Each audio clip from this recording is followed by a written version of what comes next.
The kid, Torrion Reed, you know what I'm saying, owner of 311. Y'all go copy some drip. Yes, I want my baby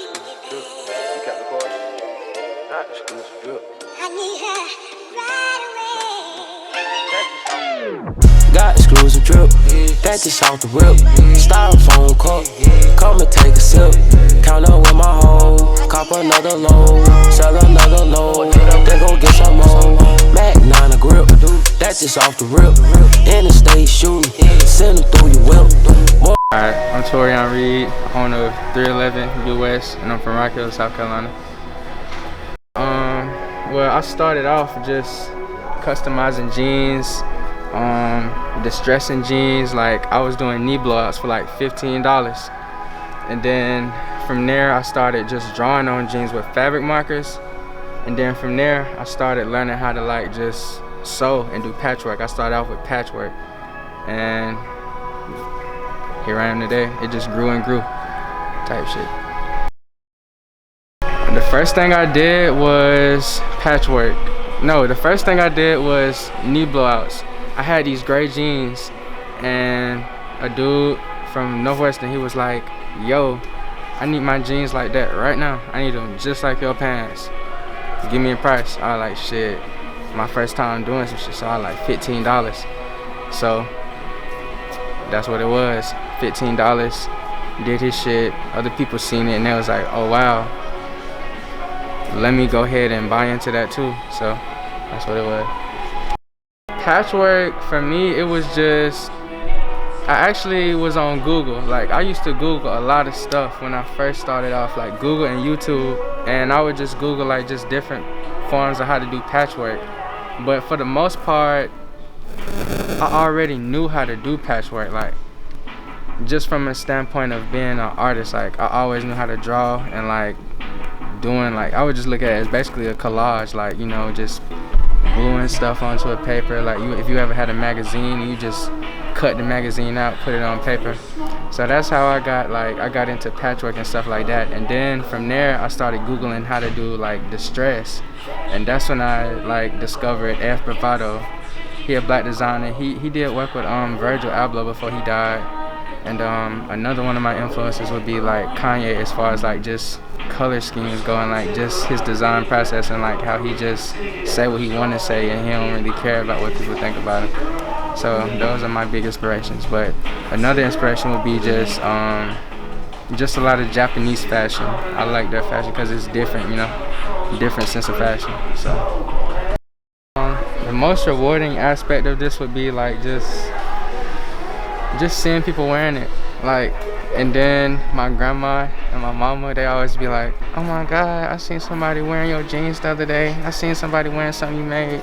That just make me feel good. Or just, it don't necessarily got to be my grandma or my mama, just anybody. They be like, oh my god, I seen somebody wearing your hoodie. Or they'll Snapchat me a video of somebody walking past with a hoodie or something on that I made. It's just like just seeing the product being worn and just seeing the business grow. Aspirations, really, to eventually become a creative director for like a big brand. It don't necessarily have to be like Gucci or Louis Vuitton, anything like that, but I would be content with like just being a creative director for like a brand that fits my aesthetic. So like that's really what the main goal is, like graduate, get a job, like just work with somebody's brand, and then from there just like stand on my own business. Like I probably have a denim line under my name, not 311. 311 probably be still relevant, but I want a brand under my name, so it's just me.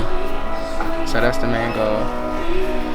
Right here, this was like one of the main fabrics I used starting out. Like my partners, JC Soon, Tavi Rule, like if you know, you know, like this all we was using, like make pants, patchwork, anything, blizzard fleece. This all we knew, cause it's just so many colors.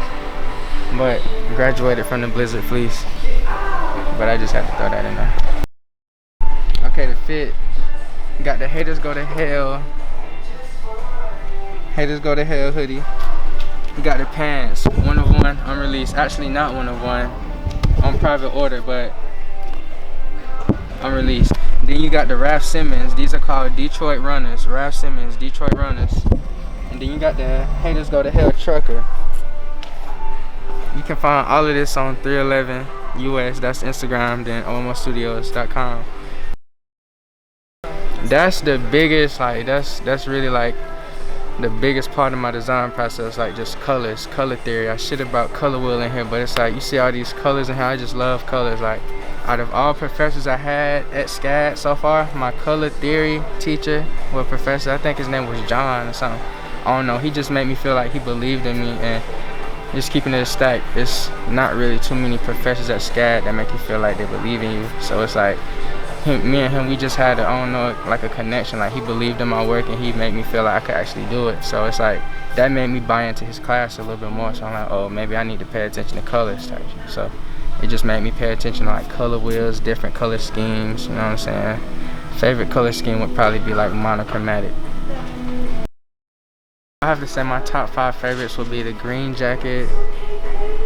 It was like a combat jacket. It was monochromatic. It had like different sleeves. It had combat pockets all over it. It had a t-shirt on one side, like thermal on the other side. Second would be combat V3 denim. And then that white I Love Ugly sweater. Really just I Love Ugly in general. That's like just one of my best designs. And it's like the fourth would have to be, just because of how many I sold, would have to be the Ugly Rhinestone hoodie. And then the fifth would be I have to say the fifth would be just something I wear every day, but it's like, it's black pants, but it's like sweatpants up top, and then it's denim at the bottom with like cargo pockets. Okay, advice from Mr. Reed to y'all. You gotta get your brand first. And you gotta get your brand, and then you gotta build up like your supporters. Not necessarily a fan base, but like people that's gonna actually wanna buy your stuff. And you gotta figure out what works for you, not what works for everybody else. And then you gotta figure out what you can do to set yourself apart from your competitors. You don't wanna just make stuff that everybody else making. Like, I see a lot of stuff, people like they dropping a t-shirt with like Japanese girls, stuff like that. That's cool, but it's like then it's gonna give customers the option to be like, oh wow, here's 50, but there's over here 15. See what I'm saying? You want to do something that like can't nobody else do, and something that make you happy, not other stuff that make other people happy. With that being said, you're gonna have haters that be like, oh, he tripping, his mask $50-$60, he tripping. But them same people, they're gonna be like, oh, let me get a discount, bro, let me get a discount. And then you gonna look down at their feet, they got on Dolce & Gabbana, designer, all type of stuff like that. But so I say that to say this, just like, haters go to hell. You gotta just disregard the haters, all the naysayers, you know what I'm saying, and just do you.